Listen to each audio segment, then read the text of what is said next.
The signal that preceded the last two major stock market crashes for the S&P 500 just happened again. So I wanted to make a quick video explaining why do stock market crashes happen, because it's not just greed and fear. Those, yes, that is a way to understand it, but there's actually a key third component that tends to make these cycles so much worse. And my goal here, and ultimately that's the goal with this channel, is to be educational and help people ideally, make better decisions in their own investment journeys. And that's, this channel, if this is your first time tuning in, my name is Daniel, you're watching Unrivaled Investing.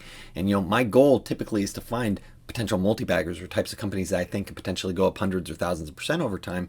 But today I'm actually just doing this shorter educational video on why do crashes happen and what's that one key component that you typically see that makes it so much worse. And it's not just psychology here. It's not just that. It's one key component, and let's go right into it, which is that it is margin debt, where people are borrowing funds. And this is one key component of what makes it worse. And you can see it's happened twice before with the prior stock market peaks with the S&P 500, which is that margin debt, the rate of growth just goes exponentially relative to year over year. And you can see it happened previously, in 2006, 2007, close to 2000, and now it's happening again, at the start of 2021.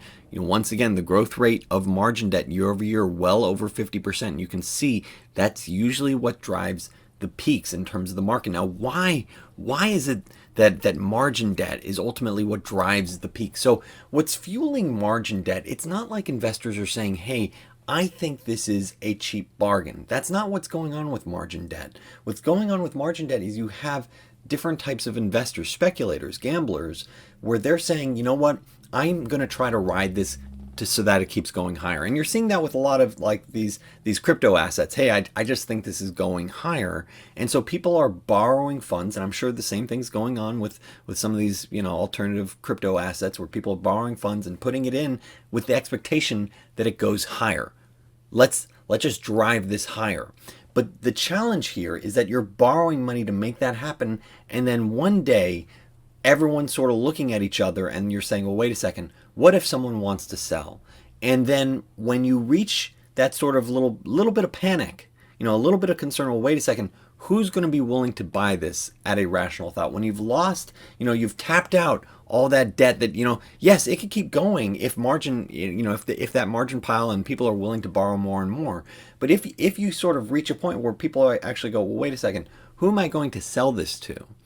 And the collapse or the crash is ultimately driven by the difference in buyers, where you have one buyer whose theory is, hey, you know what? I'm just buying this because this stock has been working, or this asset has been working, its price has been moving higher. But they give no regards to the underlying fundamentals.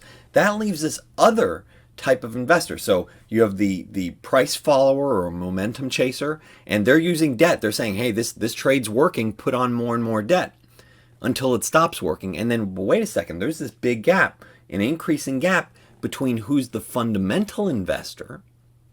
And the fundamental investor is sort of saying, well, wait a second, the price I'm willing to pay for this asset's all the way down here, not up here. I'm not following it. I'm looking at what the fundamentals said. And the fundamentals haven't gone up. The fundamentals are still down here.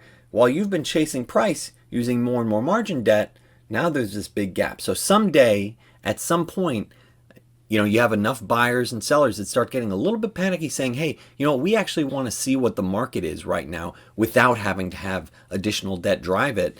And when that happens, that's when you create these air pockets where the market just can drop. And you've seen it throughout history where things drop 20, 30% in a month. I'm not talking about what happened, in the heart of COVID, where there was automatically a change in sort of risks that people were now aware of. I'm talking about air pockets where it's like, well, wait a second, there wasn't really, some big event that caused it to drop. It's just this big difference between the buyers that were using margin debt and then realizing, wait a second, these assets are backed by debt. This is going to, I need to get out of here. And who's actually going to step in?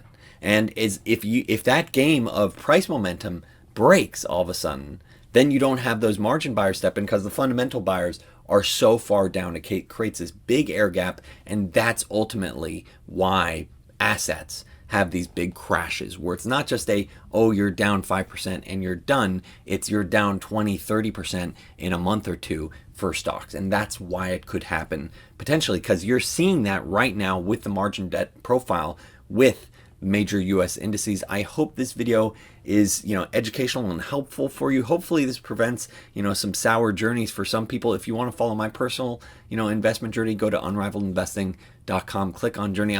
My goal here is just to hopefully educate people, prevent some people from taking a wrong path, because they should know what the profile looks like right now on the journey if you are playing that sort of price-driven, debt-driven, momentum-driven game. Just something to be mindful of. Thanks so much for watching.